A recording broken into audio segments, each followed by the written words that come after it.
असलेले आमचे सहकारी मोदीकाका निंबाळकर, तानाजी बापू थोरात, बारामतीचे आमचे सहकारी अविनाश मोठे, या बारामती, इंदापूर या आपल्या कारखाना परिसरातून आलेले सर्व पक्षाचे पदाधिकारी आणि उपस्थित सभासद बंधू भगिनी, आपल्या छत्रपती सहकारी साखर कारखान्याची पंचवार्षिक निवडणूक सुदैवाने 9 ते 10 वर्षाच्या कालावधीनंतर आज लागलेली आहे. आणि मग या 10 वर्षाच्या कालावधीनंतर या ठिकाणी आपण छत्रपती सहकारी आपलं छत्रपती पॅनलचे या ठिकाणी नारळ फोडण्याकरता आपण सर्व सभासद आणि 15 उमेदवार या ठिकाणी उपस्थित आहे. प्रथम मी त्यांचं स्वागत करतो आणि सर्व सभासद या ठिकाणी उपस्थित राहिले त्याबद्दल प्रथमतः त्यांचे आभार हे मानतो. हायकोर्टाच्या निकालानंतर कारखान्याची निवडणूक लागली आणि मग राजकीय घडामोडीला त्या ठिकाणी सुरुवात झाली.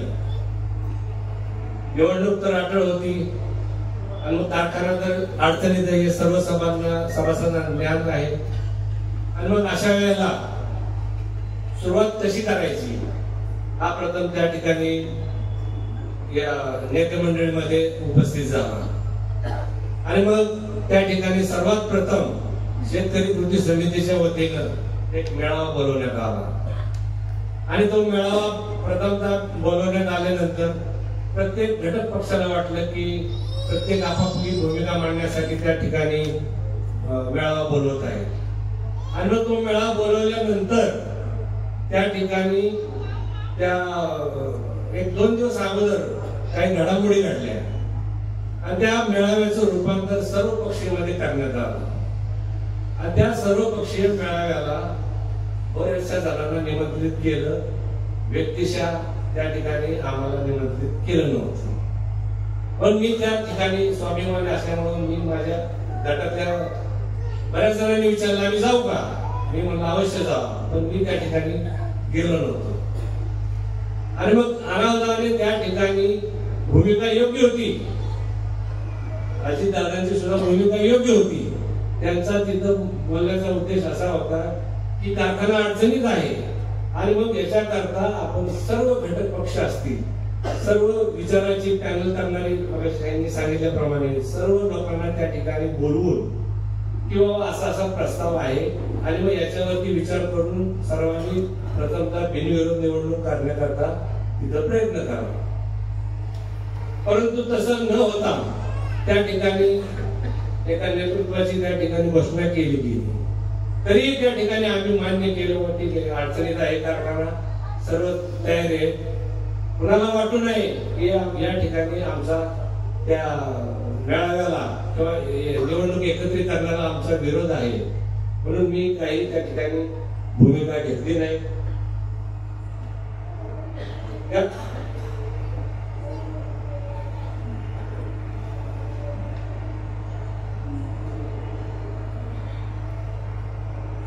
आता ज्या वेळेला राजकीय जडणघडण सर्व पक्षीय उमेदवार आपले नेतृत्व डिक्लेअर केल्यानंतर सर्व पक्षीय पॅनल निवडण्याकरता जी प्रक्रिया सुरू झाली त्यामध्ये मग त्याला वेगळं वळण त्या ठिकाणी लागायला लागलं आणि मग त्या वेळानुसार सभासदांमध्ये असंतोष निर्माण झाला आणि मग सभासदांमधील असंतोष व त्यांची झालेली परफड पाहता त्या ठिकाणी सर्वांनी असंतोष बघून आम्ही एक पॅनल तयार करायचं, त्या ठिकाणी सर्वपक्षीय पॅनल करायचं ठरवलं.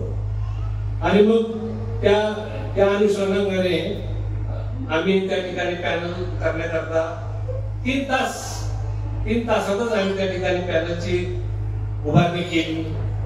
का तर त्या सर्वपक्षीय पॅनलची जडणघडण करताना ठराविक उदाहरणार्थ आपण देसाई साहेब ते नाही पाहिजे, इथं करणसिंह बोलत नाही पाहिजे, ते असतील तर आम्ही चर्चा करणार नाही.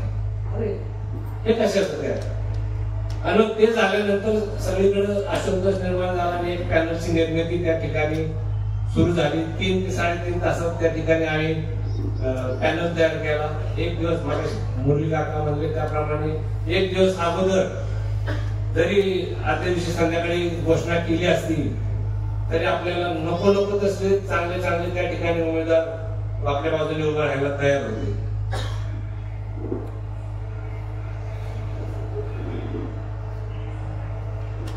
केवळ वैयक्तिक द्वेषापोटी त्या ठिकाणी आम्हाला त्या विरोध करण्यात आला.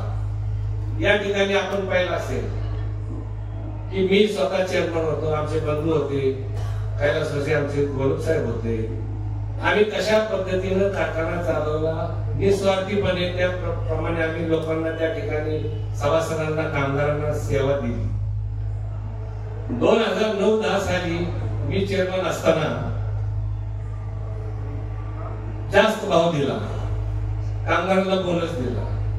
मध्यंतरी परवा कुठतरी सप्तवाडीला तिथं सभेमध्ये सांगितलं की मी तिथं गव्हाणीत गेल्यामुळे तिथं त्यांना भाव देण्यास त्या ठिकाणी भाग पाडलं. ठीक आहे ना. त्यानंतर एवढा तुम्हाला सांगतो 2600 घेऊन काय बसलाय 2850 रुपये मी भाव देणार. तर आपल्याला ज्या वेळेला आपण कारखानदारीमध्ये काम करत असतो त्यावेळेला इतर आजूबाजूचे कारखाने कोण अडचणीत आहे त्या सर्वांचा विचार करून त्या ठिकाणी निर्णय घ्यावा लागतो. आणि मग नंतर त्या कालावधीमध्ये काही राजकीय घडामोडी वळल्या आपण पाहिल्या. माझ्यावर त्या विश्वास आणला, माझे अधिकार काढले. कैलासवासी आता ते नाहीत, आमचे सहकारी मित्र दादासाहेब जानगड त्यांना त्या ठिकाणी अधिकार देण्यात आले. त्यावेळेला सल्लागार म्हणून कोण होतं तर हेच होत. आणि मग मी त्यावेळेला 2601 आणि बोनस एवढा दिला होता. त्यानंतर राहिलेल्या उर्वरित 3-4 वर्षामध्ये तुम्ही वाढीव भाव का नाही दिला? तुम्ही देऊ शकता असं जर तुमचं मनात होतं.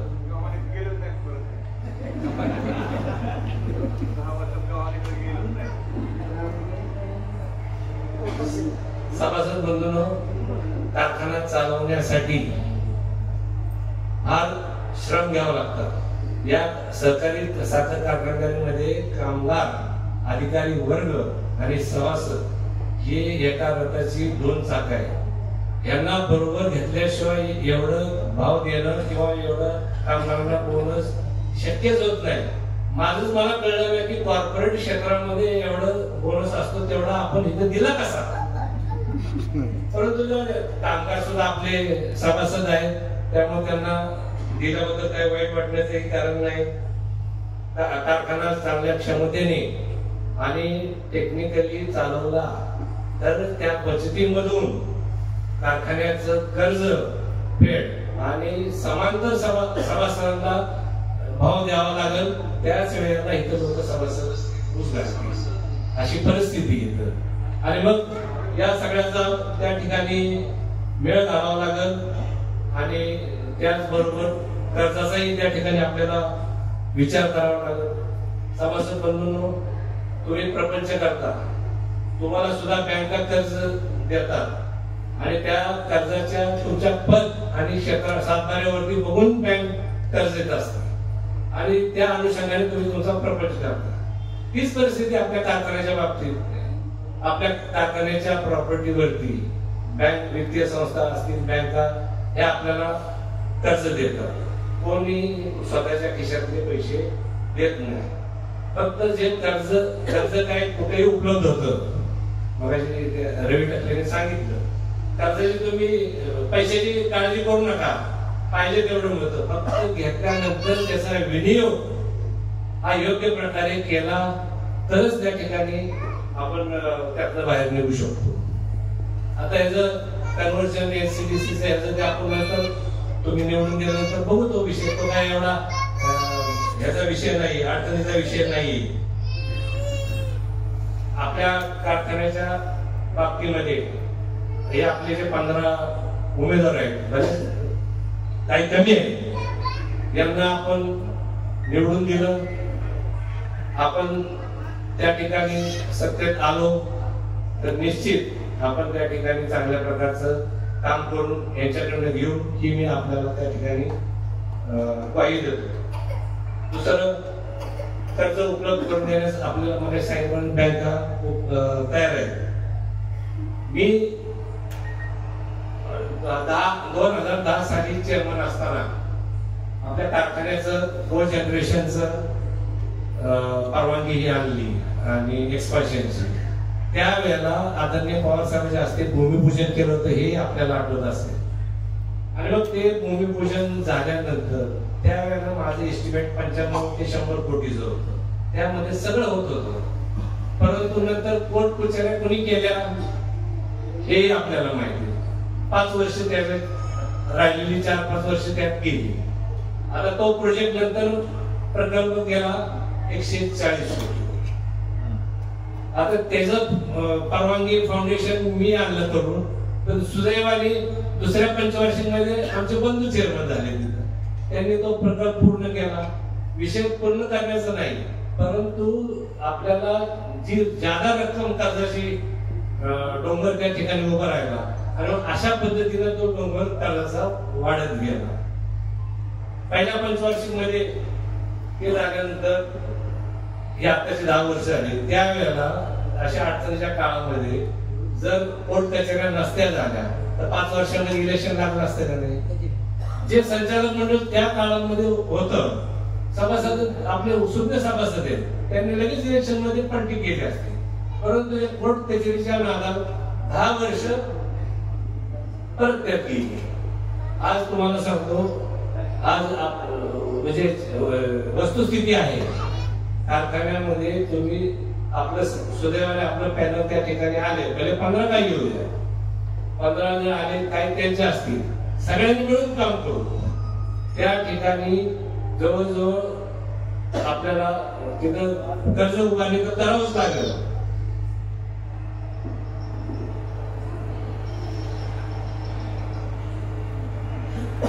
मग ते त्याचं कॉस्टिंग त्या ठिकाणी वाढत गेलं आणि तो मग सांगितलं 95 ते 100 कोटी मध्ये होणारा तो गेला 100-150 कोटीवरती. आणि मग जर नंतरच्या ह्याच्यात इलेक्शन झालं असतं तर ते राहिलेले म्हणजे काय संचालक जाऊन राहिलेल्या ह्याच्यामध्ये नवीन संचालक मंडळाला काम करून तो बोजा कमी करता आला. दुसरी एक आपली त्या ठिकाणी अडचण आहे, इंदापूर बारामती तालुक्यामध्ये खडकवासला, भाटघर या दोन्ही कालव्याची पाण्याची परिस्थिती अत्यंत बेकार आहे. आणि मग त्यामुळे काय झालेलं आहे की ऊसाची उपलब्धता कमी व्हायला लागली. कालव्याचं नियोजन नाही, त्यामुळे शेतकऱ्यांचा असंतोष आहे आणि शेतकऱ्यांचा असंतोष पर्यायाने ऊस उत्पादक असंतोष निर्माण होतो आणि त्यातून शेतकऱ्यांची अडचण होती. आणि मग या पाण्याच्या संदर्भात सुद्धा आपल्याला त्या ठिकाणी एक वेगळ्या प्रकारचं या दोन्ही तालुक्याच्या ह्याच्यातनं तालुक्यातली आपली काही गाव आहेत दोन्ही तालुक्यातली, त्या ठिकाणी एक वेगळं आंदोलन करावं लागणार आहे. या ठिकाणी कृषी मूल्य आयोगाच्या शिफारशीनुसार साखर व इथेनॉल यांच्या हमीभावात वाढ नाही. आणि मग त्याच्यामुळे पर्यायाने काय होतंय की शेतकऱ्यांना आपण भाव देऊ शकत नाही. आता आपली चालू ह्याची FRP 26 चालू गळीत हंगामातली 2670 त्या ठिकाणी झालेली आहे. आता 2670 कशामुळे कमी झाली? बाकीच्या आजूबाजूच्या कारखान्यांची 31 पर्यंत त्या ठिकाणी FRP गेलेली. मग आता तो बॅकलॉग भरून काढायला कारण काय तर ते आपल्या रिकव्हरी मध्ये त्या ठिकाणी त्रुट झाली, मिसमॅनेजमेंट झाल्यामुळं तो तोटा झालेला आहे. आणि मग आता 25-26 मध्ये गाळ भागामध्ये 150 रुपये साधारण टनाला त्या ठिकाणी वाढ करण्यात आली. म्हणजे मिनिमम आपल्याला FRP हा 2555 पर्यंत 2550-55 पर्यंत 3555 पर्यंत त्या ठिकाणी जाईल. म्हणजे तुम्ही ब्रेक झाला की या चालू सीझनला काही झालं तर एकंदरीत FRP 3,500ची द्यावीच लागणार आणि त्या दृष्टीने त्या ठिकाणी आपल्याला नियोजन करावं लागणार आहे.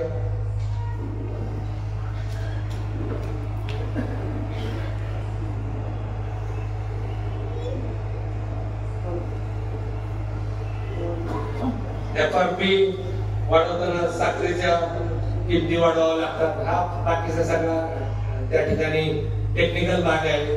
फक्त हा वेगवेगळ्या सभेमध्ये काही मुद्दे आहेत ते आम्ही मांडू.